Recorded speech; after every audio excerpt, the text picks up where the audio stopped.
தேவனே, இந்த நாளை காணச் செய்த உமது கிருபைக்காக உமக்கு நன்றி செலுத்துகிறோம் ஐயா. இப்பொழுதும் நாங்கள் வாசிக்கவும் கேட்கவும் போகிற அந்த வசனங்களை உம்முடைய கரங்களில் ஒப்படைக்கிறோம். இந்த வசனங்களின் மூலியமாய் நீர் எப்படி எங்களோடு பேச விரும்புகிறீரோ நீர் பேசும். உம்முடைய வசனங்கள் எங்கள் இருதயத்தை புடமிட்டு உமக்கென்று எங்களை அர்ப்பணிக்க நீர் கிருபையை தந்து காத்துக்கொள்ளும்படியா எண்ணிக்கொண்ட ரட்சகருமாகிய இயேசுவின் நாமத்தில் ஜெபிக்கிறேன் பிதாவே. ஆமென், ஆமென். நீதிமொழிகள் 24ஆம் அதிகாரம். பொல்லாத மனுஷர் மேல் பொறாமை கொள்ளாதே, அவர்களோடு இருக்கவும் விரும்பாதே. அவர்கள் இருதயம் கொடுமையை யோசிக்கும், அவர்கள் உதடுகள் தீவினையை பேசும். வீடு ஞானத்தினாலே கட்டப்பட்டு விவேகத்தினாலே நிலைநிறுத்தப்படும். அறிவினாலே அறைகளில் அருமையும் இனிமையுமான சகலவித பொருள்களும் நிறைந்திருக்கும். ஞானமுள்ளவன் பலமுள்ளவன், அறிவுள்ளவன் தன் வல்லமையை அதிகரிக்க பண்ணுகிறான். நல் யோசனை செய்து யுத்தம் பண்ணு, ஆலோசனைக்காரர் அநேகரால் ஜெயம் கிடைக்கும். மூடனுக்கு ஞானம் எட்டாத உயரமாயிருக்கும், அவன் நியாய ஸ்தலத்தில் தன் வாயை திறவான். தீவினை செய்ய உபாயம் செய்கிறவன் துஷ்டன் எனப்படுவான். தீய நோக்கம் பாவமாம், பரியாசக்காரன் மனுஷருக்கு அருவருப்பானவன்.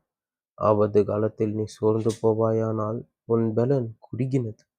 மரணத்துக்கு ஒப்புவிக்கப்பட்டவர்களையும் கொலை உண்ண போகிறவர்களையும் விடுவிக்க கூடுமானால் விடுவி. அதை அறியோம் என்பாயாக. இருதயங்களை சோதிக்கிறவர் அறியாரோ? உன் ஆத்மாவை காக்கிறவர் கவனியாரோ? அவர் மனுஷருக்கு அவனவன் கிரியைக்கு தக்கதாக பலனளியாரோ? என் மகனே, தேனை சாப்பிடு, அது நல்லது.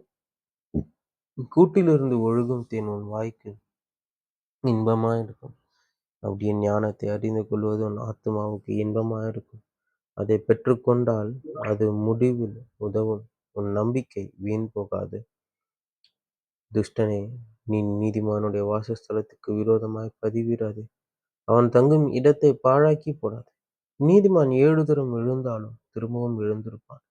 துன்மார்க்கரோ தீங்கிலே இடருண்டு கிடப்பார்கள். உன் சத்துரு விழும்போது சந்தோஷப்படாது. அவன் இடரும்போது உன் இருதயம் களி கூறாதிருப்பதாக. கர்த்தர் அதை காண்பார், அது அவர் பார்வைக்கு பொல்லாப்பாயிருக்கும். அப்பொழுது அவனிடத்தினின்று அவர் தமது கோபத்தை நீக்கிவிடுவார். பொல்லாதவர்களை குறித்து எரிச்சலாகாதே, துன்மார்க்கர் மேல் பொறாமை கொள்ளாதே. துன்மார்க்கனுக்கு நல்முடிவு இல்லை, துன்மார்க்கனுடைய விளக்கு அணைந்து போம். என் மகனே, நீ கர்த்தருக்கும் ராஜாவுக்கும் பயந்து நட. கலகக்காரரோட களவாது, சடுதியில் அவர்களுடைய ஆபத்து எழும்பும்.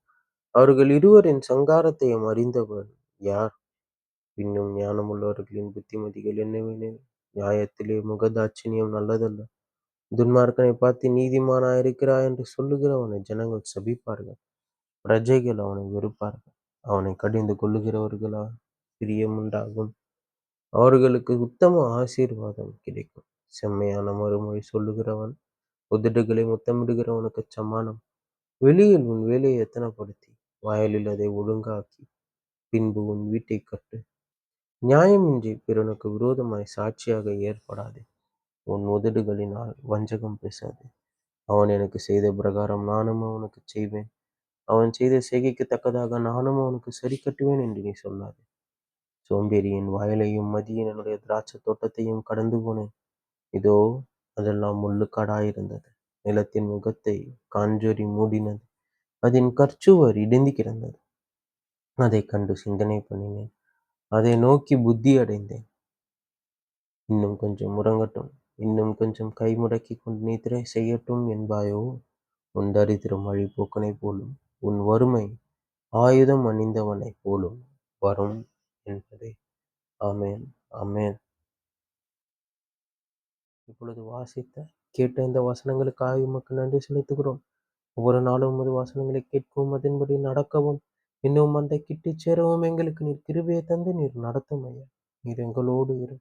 நாள் முழுவதும் உம்முடைய கிருபை எங்களை தாங்கி கொண்டு நாங்கள் உம்மை பற்றி கொண்டு எப்பொழுதும் உம்முடைய சமூகத்தில் தரித்திருக்கிறவர்களாய் மாற்றி எங்களை நீர் நடத்தும். நீர் ஆசீர்வதித்து காத்து பாதுகாத்து கொண்டு இயேசுவின் நாமத்தில் ஜெபிக்கிறேன் பிதாவே. ஆமீன், ஆமீன்.